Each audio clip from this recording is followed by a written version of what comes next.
मोदी जी को 5000 दिन the longest serving PM in democracy के लिए मेरी तरफ से भी बधाई है।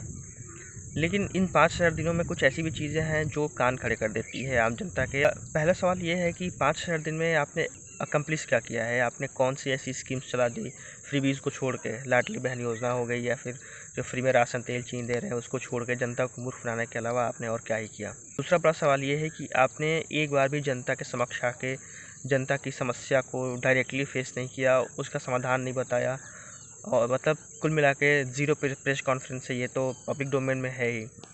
तीसरा सबसे बड़ा सवाल ये है कि पिछले 1 दशक में देखें तो जितनी पेपर लीक या फिर जितनी धांधली हुई है, वो धांधली तो हर गवर्नमेंट में होती है, लेकिन जिस तरीके से पिछले 10-15 साल में हुई है कि धांधली करने के बाद सोशल मीडिया पे एक तरीके से गलत काम भी करके उसको सही तरीके से दिखाने के लिए आईटी सेल के थ्रू कैंपेन चला दी जाती है।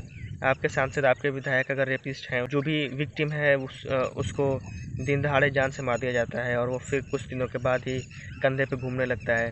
ये आपके 5-4 दिन की एक बहुत बड़ी उपलब्धि तो आपने हासिल कर दी है, लेकिन साथ में आपने उन 5-4 दिनों में वो सारी चीज़ एक्सपोज कर दी जो आपने 2014 में ऑनलाइन कैंपेन करके और अलग अलग झूठ बोल के पिछली सरकार को डिफेम करके किया था।